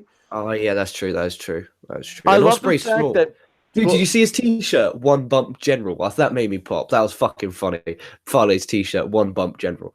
yeah. All I know is Bad Luck Fale. He's grown on me. But on top of that, everyone busted their ass to make Wrestle Kingdom look special, even the guys in the quarter. And he's like, I'm wearing a hoodie. That's it. It's Wrestle Kingdom. I'm wearing a hoodie. You know what? You're Prince Devitt's chair. You can do whatever you want, okay? Matter of fact, fuck you. I was like, hey, he'd be, no.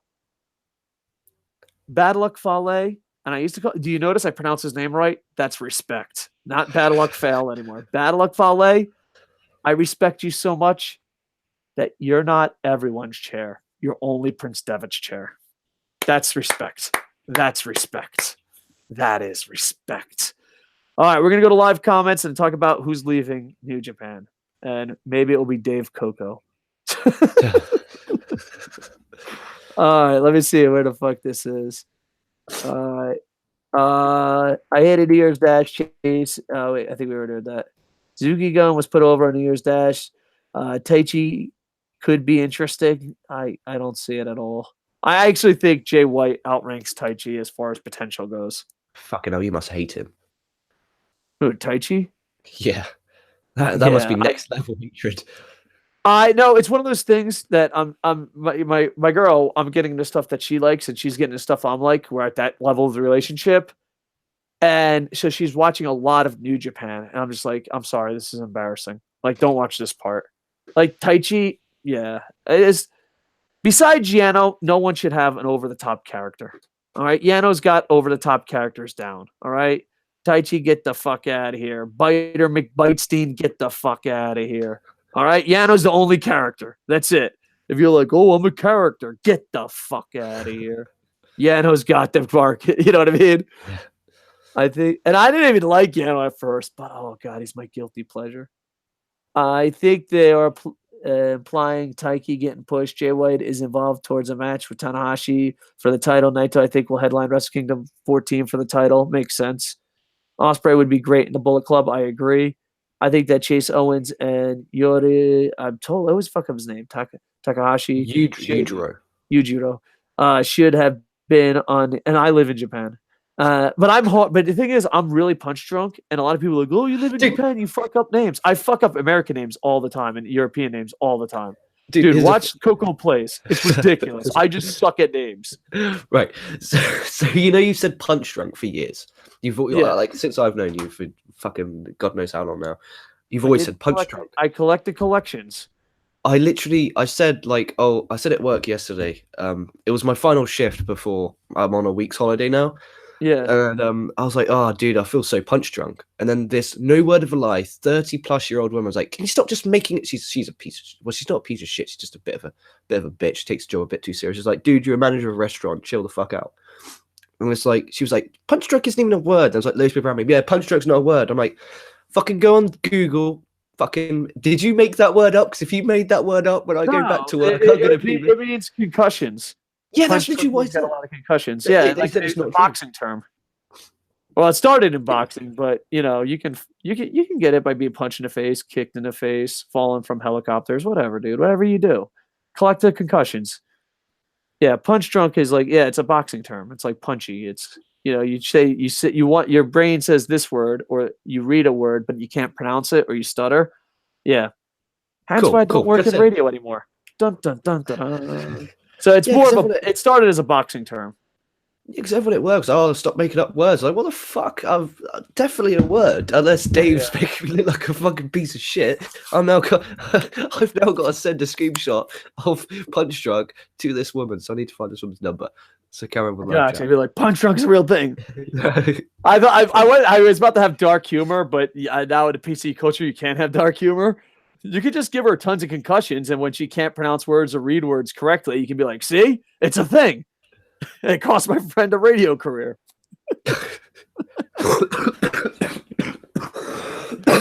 Oh, jeez. Right. I still think Chase Owens and I think we already have this. Should have been on the outside looking in. They could have been the bottom tier guys of a new faction. Maybe. I think they should get one more push, and if the push doesn't work, send them elsewhere. You know what I mean? Yeah, 100%. Even if it's on excursion, you know what I mean? Like, hey, we're Yeah. gonna loan you to Noah, you know? I don't know why I'm picking on Noah, but I just know a lot of New Japan guys go to Noah to like recreate themselves. I think Noah's been killing it recently. No, that's That's for sure. good. Yeah, I gotta watch more companies. Like I just feel guilty. That's why I hosted the Triforce Awards. I'm like WWE Athlete of the Year. I'd be like, does Okada go to WWE? Is Pentagon Jr. in WWE? Yeah, if you're not on NXT, Lucha Underground, or New Japan, I'm like, who? Who are you? You're like, there's other companies out there. What? Who is this Roman Reigns cat? I have never heard of this guy. So there you go. All right, I think that's it. Oh no, news story, which we covered 8 times. So Yes. Omega looks like he's leaving. I mean, I hope he leaves, and I don't mean that as a knock against Kenny. And Kushida is leaving, and he had his retirement speech today. But most people have kind of figured that out, and New Japan did not help keep that secret under wraps. You don't disrespect the goddamn champion at 1-4 in Tokyo Dome like that. Period. End of story. And Kushida, we disagree on this. And I think I'm in the minority, but I feel, and I don't mean this as an insult, he's peaked at New Japan. Yeah. Like maybe he goes worldwide and comes back, but a lot of people are like, oh, he can have a heavyweight run. I just don't think it would work. I think maybe having a heavyweight run after going to WWE and coming back or another company, maybe. But I think right now to a WWE, I think he's stuck. He's like, yeah, I'm the greatest at this, but you know what I mean? Exactly. He's the greatest at junior, so why not, instead of losing him, say, look, we're going to start off like they're doing with Ospreay, open weight, and then move up slowly but surely, do a G1, see how it goes. Well, I mean, I guess the open weight would be perfect for him, you know? So yeah, look, yeah. I will never, like, not anymore. I used to be like, oh, like if this was me a year ago, oh, he turned to the dark side, blah blah blah. But now I'm like, you know what? It's his brand. He isn't doing anything, and for him personally, maybe he just wants that bucket list of, hey, look, I've done that. Because you don't want to go to your bed and be like, what if? You know, I completely get that. I completely get that. And of course, the feeling among all of this, especially it is, his, presser, so to speak, or the whatever, is that it was on good terms, so he can definitely come back. So yeah, I wish him nothing but the best. And I know this sounds mean, and I know it's not the popular opinion, but I'd like to see him do really, really well at 205 Live. Yeah, dude, that's the thing. 205, I said this to you before. 205 is actually a really good program. They're having some really good matches on there. It's just not a lot of people watch it. But when they do 65 fucking television shows a week, it's going to happen. Like, to keep up with WWE, you have to watch Raw, 3 hours, SmackDown, 2 hours, Mixed Match Challenge, which is an hour, 205 Live, which is an hour, NXT, which is an hour, NXT UK, which is an hour, Main Event, which is an hour. Dude. Well, here's the thing about WWE. I'm willing to give people shots. But I think as far as I would go with the WWE product now, I would still watch WrestleMania and the Royal Rumble out of tradition. But I'm going in blind. You know what I mean? I'm like, I don't know who the fuck's going on, And it's more out of, you've been in business for a long time, and these are two WWE, even though I was a WCW fan, NWA fan, ECW fan, these are two WWF/WWE products I liked. So I'm watching out of tradition. All right, so I'll watch that, and I probably won't watch live. I'll just watch it'll take me about a week to get through it, match by match. Dude, it took me a while to get through WrestleMania. That was a task. Dude, you just need to watch them live, then you get that post-live boom. Yeah, that's true. And then maybe I will. And then I'm willing to watch NXT and NXT pay-per-views, and I'm willing to watch 205. But I think that's the peak. You know what I mean? Even if Raw was the most amazing show ever and they turn it around today or tomorrow, whatever fucking time it is in America, I figure that's YouTube highlights. Like, oh, Raw's doing amazing. All right, I'll check out the YouTube highlights. I can't see watching 3+ hours of WWE. You know what I mean? It's like I feel like I'm negotiating. Like I'm Kenny Omega. Like, okay, I'll come back to you, WWE, but I'll watch only WrestleMania and Royal Rumble out of tradition. Okay, NXT and 205, and maybe YouTube highlights. That's it. That's the most you're getting out of me, bro. That is the most you're getting out of me. Do we have a deal? No. All right, I'm going back to New Japan and Lucha Underground. I'll check in on you every now and then. So maybe this year I'll take off and watch some WrestleMania. When is WrestleMania? How many months away are we?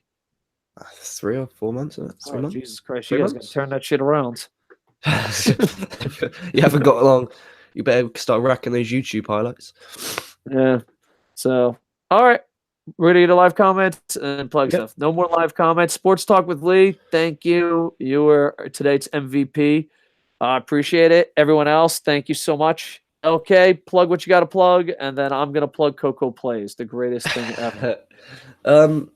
So go subscribe here, of course, where I'll be doing my very best to make sure you old chaps start fucking getting on more and more and more. That's my goal for 2019, to fucking bring you guys back on as much as we can. Obviously, I understand it's difficult with real life and jobs. It's a pain in the ass and time zones, but who knows? Stranger things have happened. We smashed over 7,000 subscribers on here. I think it was Woo-hoo! 2 days ago. So that's we're making a comeback. Back on top. Come on, come back. Well, I also like that YouTube took away a bunch of subscribers, but we didn't lose any. So we did. A lot of people. Like, we did. We did. If you check on the if you check the analytics of it, it says subscribers. And if you click on, it was one day we dropped about 10. I think it was 10. But that's not too bad because there's people on here that drop thousands.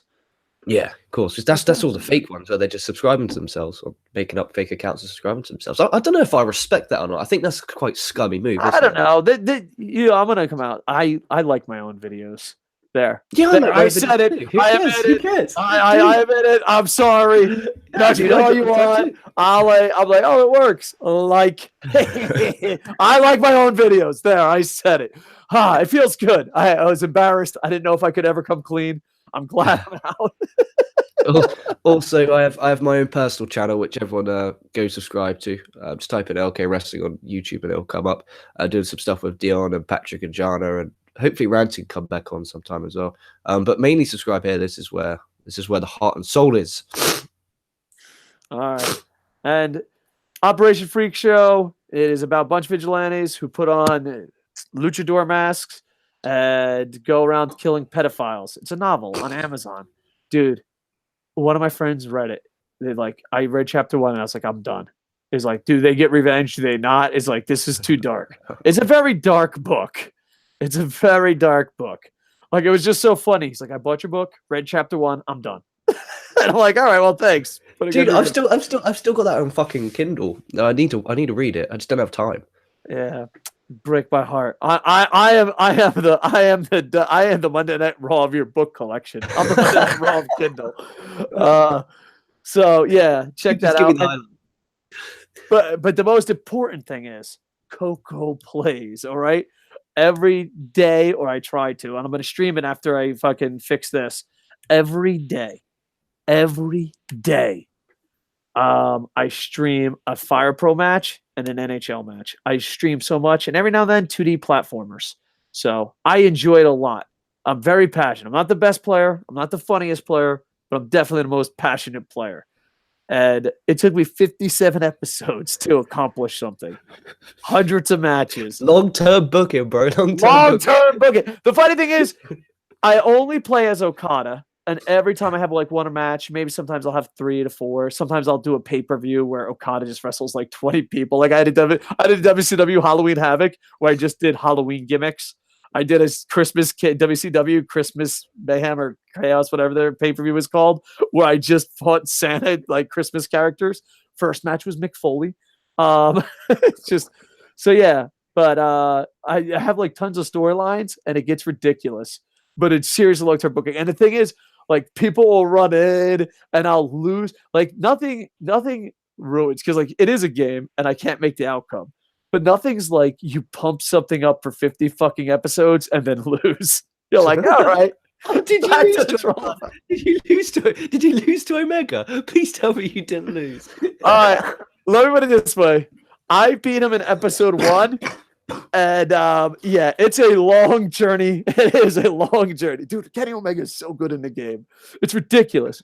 Is Kenny Omega good or are you just terrible? It's a bit of both. It's a bit of both. I am not very good at the games. And I also play hockey. The Sexy I'm a Handsome, the Tokyo Ninja Turtles, the Japan Aces. So yeah. So it's a lot of fun and passion. But by the way, during the winter break, I got 26 plus subscribers. Not too bad. Considering I started with only 100, that's a good month. The Lightning did great this month, and I did great. All right, I got work, so I think we're going to wrap this up. Okay, we're going to do this more often. We're rebuilding the channel, the site. We're going to be the year of nerd. And I just want to say something to LK and the longtime host here and everyone that worked hard. I took getting a divorce really hard, and I was like really depressed about it. And I kind of let all this shit go to shit because of depression and just working hard. But I'm in a better place, and I'm being serious. And I just want to apologize because like LK put in so much work, Boom Boom put in so much work, Pablo put in so much work, Jerry put in so much work, James Legend, Sammy, Boom Boom. I can't list everyone, but a lot of people put in hard work. And I literally, you can ask LK, I literally just disappeared. I was that depressed. So I'm hoping that I never get that depressed in life again, but I just want to thank the team because really there would be no channel, there'd be no site, and we're not at our peak because, when you'd be surprised when Kenny Omega just disappears, the Bullet Club falls apart. So I just want to say thanks for LK and coming back and all, and I just want to publicly apologize to you and the staff, and I let a lot of people down, and hopefully I don't again. So I just want to say, if I can admit that, I could definitely admit if Jay White does good. All right. So much love, brother.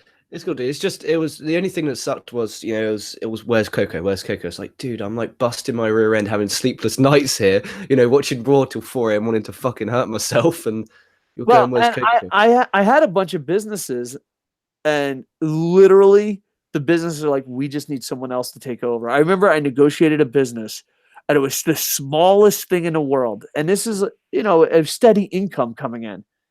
And I just was so depressed and didn't care. I remember walking in, and they're just like, all right, we have this small problem. At a scale of 1 to 10, it was like a 1.5. And my answer to that 1.5 problem was like, why don't we just shut down the whole company? And they're like, all right, it's time for someone to step in for Dave. We should not be shutting down a whole company for 1.5. He's like, we have over 60 employees. We should maybe not be shutting it down. And I was just like, yeah. And then so I want to apologize, but much love to everyone that believed in me even when I didn't. Alexander Platt says, hey Dave, remember the moon? Well, it's me. Good to see you doing better. Hey, appreciate it, man. Thank you. You were old school Coco plays, pre-depression era Coco plays. So you seem a lot happy. You do seem a lot happier now though than even when you were doing the Raw stuff. I know it sounds really weird, and I don't want to get preachy, but I really I didn't find religion, but I just studied inner peace. I was like, oh dude, I'm just giving up everything. I became a minimalist. And I'm probably the happiest I've been in a really, really long time. I love my job. My girlfriend's beyond amazing, and I'm getting a house, so yeah, I'm just in a really good place, to be honest. And I don't want to ever be that negative, but LK could tell you, he only knows me from online. I have a really extreme personality where everything is the greatest or everything's the worst. And there was a time where everything was the worst. So I'm trying my hardest not to return to there. You know what I mean? This got pretty dark. Fuck you, Jay White, bringing this out. Okada loses, and this is what happens. But basically, yeah. Coco plays hurt me, Dave. I don't know if I'm ready to trust it again. Well, if it makes you feel better, I completed a whole game, a 2D platformer, and I completed a whole NHL hockey season. So I know I hurt you. I hurt a lot of people. But the thing is, in the divorce, she got the computer that has the RBI baseball files. So I don't want to say my ex-wife destroyed the Rays baseball season. I'm saying it. Fuck that bitch. She even took away my raise. By the way, I got divorced and had depression too. High five. Pow! All right. So, yeah. But okay, that long, sad rant was basically me just saying thank you for coming back and sorry that I just randomly disappeared. So, but if it makes you feel better, I disappeared on everybody, not just you. I don't know if that makes you feel better. I don't know if that makes you feel better.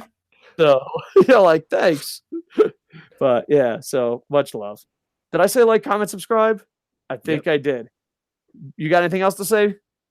Nope. All right, with that, I'm going to Coco Plays. Be there. I am over. Ba-na-na-na-na-na. Hey, ba-dum-ba.